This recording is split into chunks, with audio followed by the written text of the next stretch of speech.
First contact's price.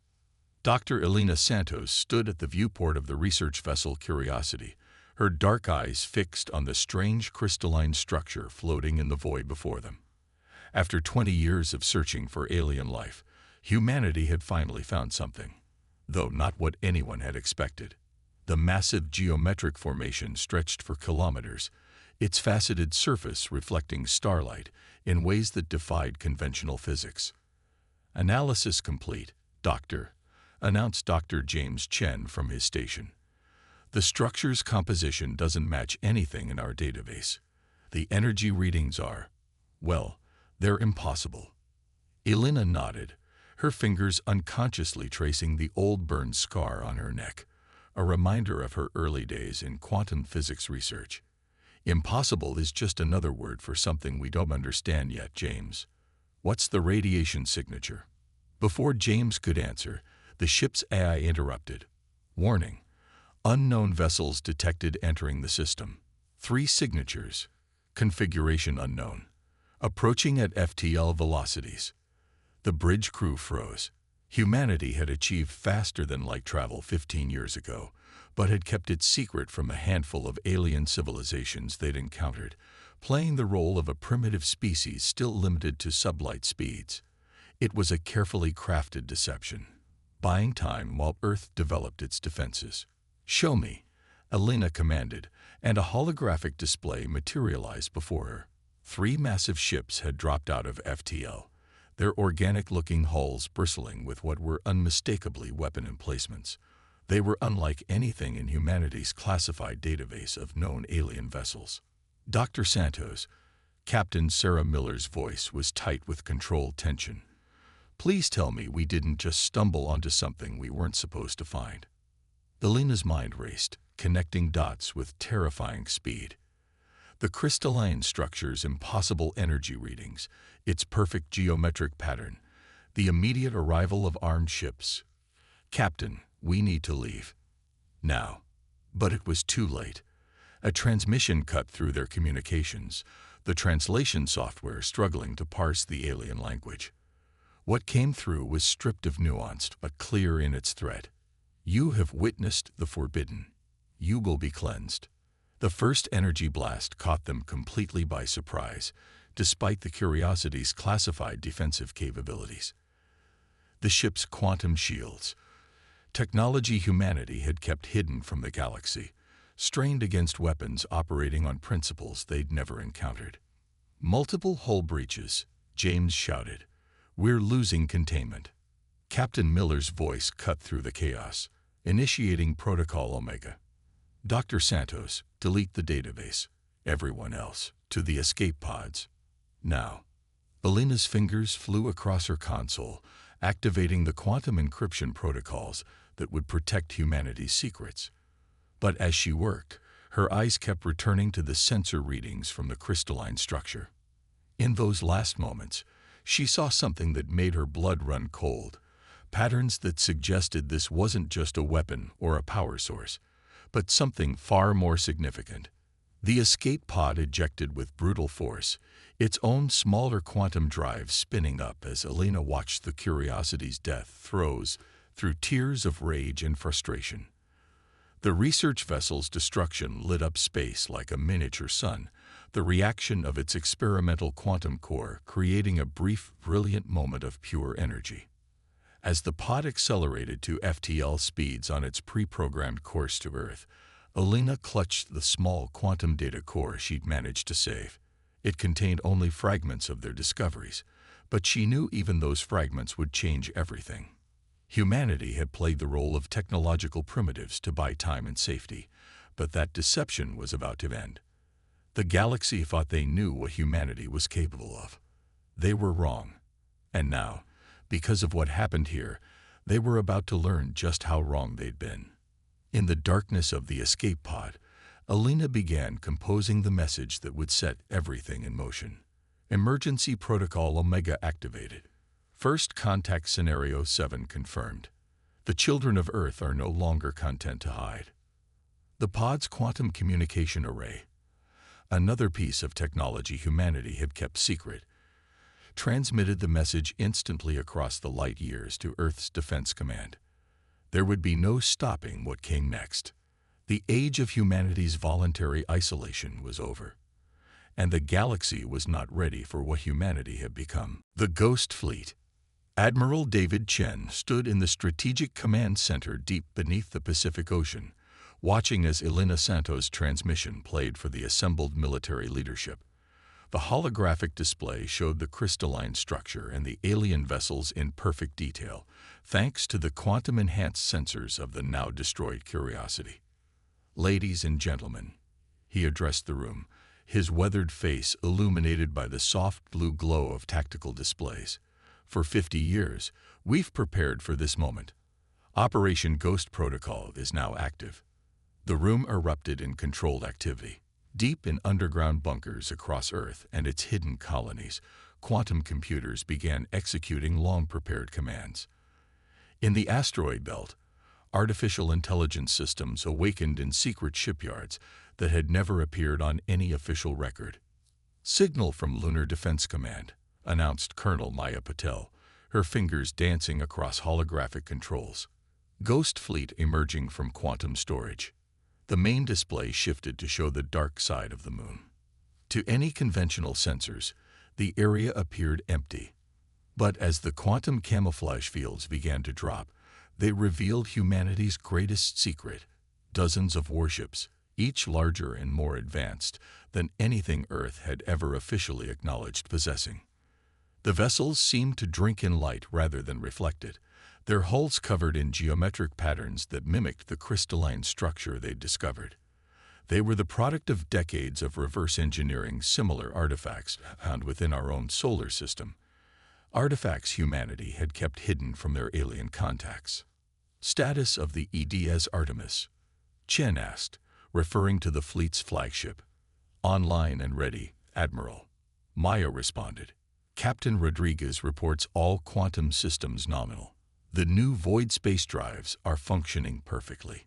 Chen nodded, his mind going back to the early days when humanity first discovered the principles of quantum manipulation. While other species focused on conventional space-time manipulation, Earth's scientists had pursued what others considered impossible: the ability to partially phase ships into alternate dimensional spaces. "Begin Phase 1, he ordered. "Deploy the Ghost Fleet in defensive formation around all known approach vectors to Earth. Activate the quantum network." Across the solar system, hidden quantum relay stations powered up, creating an instantaneous communication network that defied traditional physics. The fleet moved with impossible speed and precision, taking up positions that would protect not just Earth, but all humanity's secret colonies. "Admiral," Maya's voice carried a note of urgency, "we're detecting multiple FTL signatures approaching the outer system. Configuration matches the vessels that attacked the Curiosity." Chen's expression hardened. "How many?" 27 capital ships, sir. They're moving in attack formation." "They think they're hunting primitive prey," Chen mused, a grim smile crossing his face. "Signal the fleet. Initiate Operation Phantom Dance." The Ghost Fleet responded instantly. Ships seemed to flicker in and out of existence as they engaged their void space drives, moving through dimensions in ways that made traditional tracking impossible. The alien fleet, despite their apparent technological superiority, was about to learn that humanity had not spent the last 50 years idle. "Sir," Maya called out, "incoming transmission from the alien fleet. They're demanding our immediate surrender and, sir, they're claiming to be representatives of something called the Eternal Concordat." Chen exchanged glances with his senior staff. The name meant nothing to them, but the implications were clear. This wasn't just a random encounter. This was first contact with a major galactic power that had been watching them, perhaps for longer than they realized. "Send them our response," Chen commanded. "Show them the recording from the quantum vault." On every alien ship, commanders watched in growing horror as their screens displayed impossible images. Humans, decades ago, discovering and deciphering the same crystalline technologies they guarded so jealously. But humanity had done something no other species had dared. They had pushed the technology further, embracing its most dangerous and powerful applications. The message that followed was simple. We know what you're protecting. We know why you fear it. And we've mastered it in ways you never imagined. Your next actions will determine whether we become allies or adversaries. As the alien fleet's formation faltered, showing the first signs of uncertainty, Admiral Chen gave the order that would change the course of human history. Ghost Fleet, execute attack pattern Omega. Show them exactly what humanity can do. The battle that followed would be remembered for centuries as the day the galaxy learned that humanity had never been the primitive species they pretended to be. They had been something far more dangerous. Patient predators, waiting for the right moment to reveal their true nature. Operation Sleeping Giant. Captain Maria Rodriguez stood on the bridge of the EDS Artemis, watching as the alien fleet regrouped after their initial shock. The flagship's quantum sensors painted a detailed picture of the enemy formation. 27 capital ships arranged in a classic pincer movement. Under normal circumstances, such overwhelming force would have spelled doom for a young spacefaring race. But humanity had long since moved beyond normal circumstances. Status of the void space drive? She asked, her voice steady despite the tension flooding the bridge. Lieutenant Sarah Chen, no relation to the Admiral, responded from her station. Quantum coherence at optimal levels, Captain. All systems show green for dimensional shift. Maria allowed herself a small smile. The void space drive was humanity's masterstroke, a technology that allowed their ships to partially exist in multiple dimensional states simultaneously. It made them virtually impossible to target and gave them tactical advantages that bordered on the supernatural. Message from Admiral Chen, announced Communications Officer Raj Patel. Operation Sleeping Giant is now authorized. All ships are to engage at will. Maria straightened in her command chair. This was the moment decades of preparation had built toward. Signal the fleet. Execute pattern Hydra. The Ghost Fleet moved with impossible grace, their void space drives activating in perfect synchronization. To the alien sensors, it must have looked like reality itself was fracturing. Human ships seemed to split into multiple quantum states, each version equally real and equally deadly. The Eternal Concordat's fleet opened fire first, their energy weapons cutting brilliant paths through space. But their targets were already elsewhere, or nowhere, or everywhere at once. The principles of quantum uncertainty, applied on a massive scale, made the Ghost Fleet virtually untouchable. Multiple quantum signatures detected from the enemy fleet, Sarah reported. They're trying to match our dimensional shifting capability. As expected, Maria nodded. Execute Phase 2. The Artemis primary weapon system came online. Not the conventional energy weapons that other species relied upon, but something far more sophisticated. Quantum entanglement fields began to form between the human ships, creating a network of interconnected spatial distortions. The alien fleet's attempts at dimensional shifting suddenly went catastrophically wrong. Their ships, caught in the quantum interference pattern, found themselves unable to maintain dimensional coherence. 3 of their capital ships simply ceased to exist, their matter scattered across multiple realities. They're breaking formation, Raj announced, excitement creeping into his voice. Their command and control structure is collapsing. Maria keyed her comm to the fleet-wide channel. All ships, execute final phase. Show them why humanity chose to hide its strength for so long. The Ghost Fleet's attack was devastating in its precision. Ships phased in and out of reality, striking from impossible angles with weapons that didn't so much destroy their targets as erase them from existence. The quantum entanglement fields created zones where conventional physics simply stopped working, trapping alien vessels in bubbles of warped spacetime. On her tactical display, Maria watched as the mighty Eternal Concordat fleet, a force that had probably conquered countless civilizations, was systematically dismantled by human ingenuity and technology. But something caught her attention: the patterns of the enemy's retreat. Analysis of their withdrawal vectors. she ordered. Sarah's response came quickly.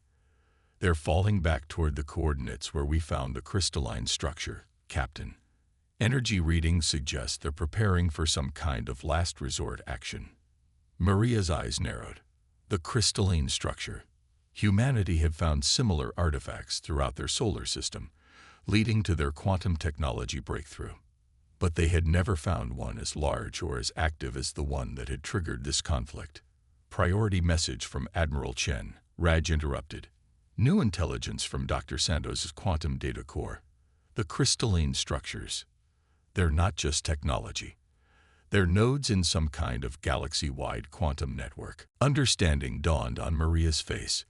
The Eternal Concordat wasn't just trying to protect advanced technology. They were trying to maintain control of a quantum communications and power distribution system that spanned the galaxy. A system that humanity had not just discovered, but had learned to manipulate in ways its original creators never intended. "All ships, hold position," she ordered. "Prepare for quantum network interface. We're about to show the Concordat that humanity hasn't just mastered their precious technology. We've transcended it." As the Ghost Fleet moved into formation around the massive crystalline structure, Maria couldn't help but feel that they were standing on the brink of something momentous. Humanity was about to take its place on the galactic stage, not as supplicants or equals, but as revolutionaries who had reimagined the very foundations of advanced civilization. The real question was, what would they find when they finally connected to the galaxy-wide quantum network? And how would the rest of the galaxy react when they realized that humanity had been silently preparing for this moment for decades? The Quantum Gambit. Dr. Elena Santos stood before the crystalline structure's control interface aboard the EDS Artemis, her hands hovering over patterns that pulsed with internal light. The massive chamber, specially designed to house the quantum integration systems, hummed with potential energy. Behind her, Captain Rodriguez and Admiral Chen watched via quantum projection, their images perfectly clear despite being light years away. "The network architecture is beautiful," Elena breathed, her expert eyes reading the multidimensional patterns that flowed through the crystal matrix. "It's not just communication or power distribution. This is a fundamental framework woven into the fabric of space-time itself. Can we access it?" Admiral Chen's projection asked, his face grave with the weight of the moment. Elena's fingers traced complex patterns in the air, interacting with interfaces that existed in multiple quantum states simultaneously. "We can do more than access it.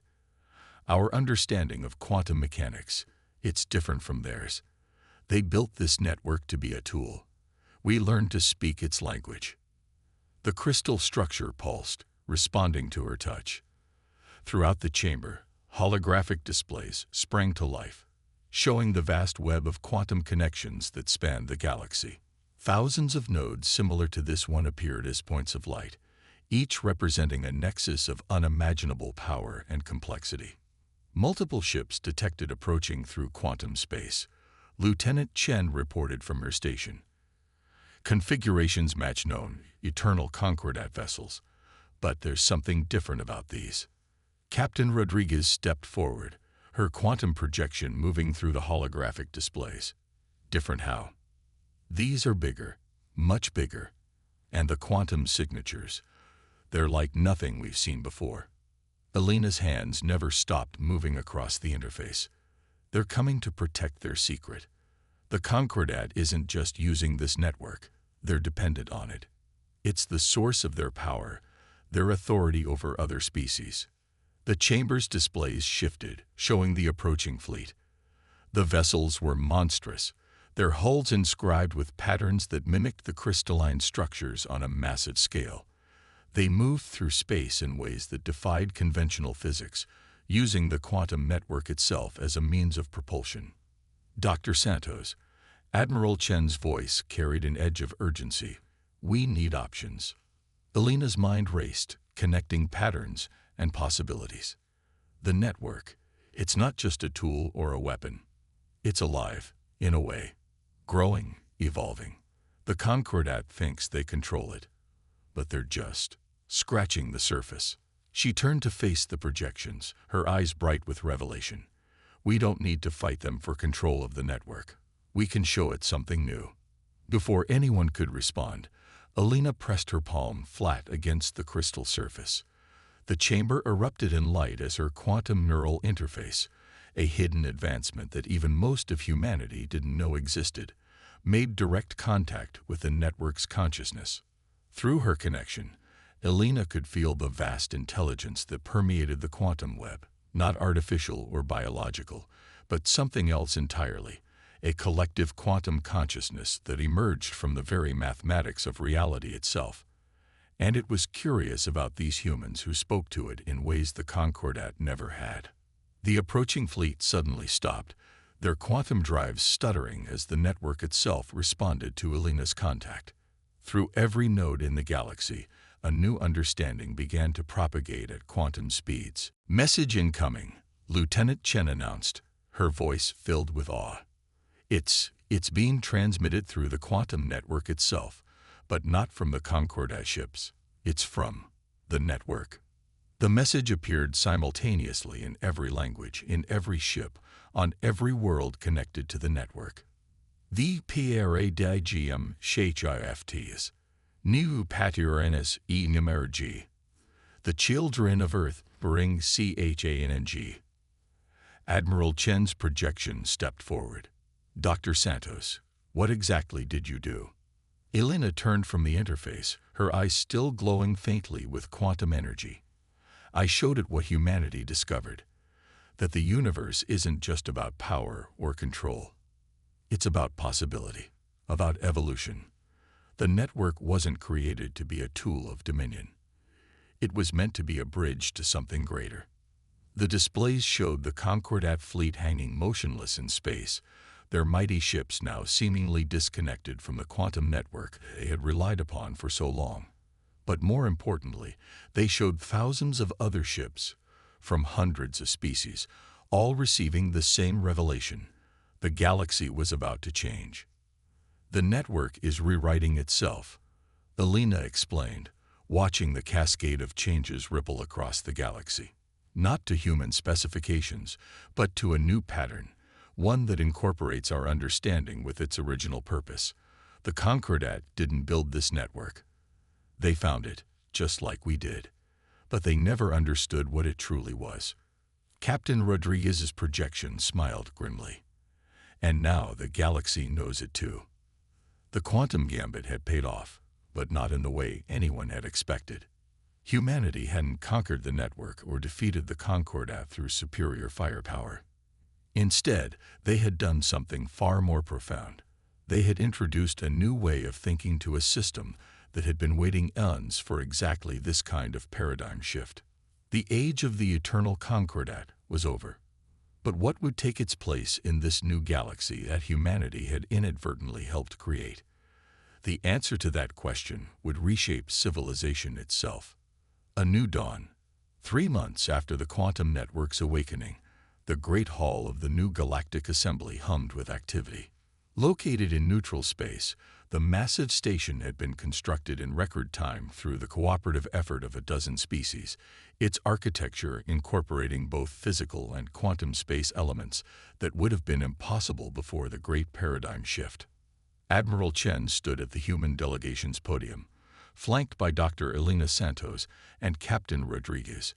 Before them, representatives from over 200 spacefaring civilizations filled the chamber, their forms ranging from crystalline entities to energy beings to organic shapes that defied easy classification. Among them, notably diminished but still present, sat the former leaders of the Eternal Concordat. "The network continues to evolve," Alina was saying, her hands manipulating a holographic display that showed the transformed quantum web spanning the galaxy, but not chaotically. "It's becoming what it was always meant to be, a medium for cooperation and growth rather than control and power." The Concordat's prime speaker, a tall, ethereal being named Vexthor, rose to address the assembly.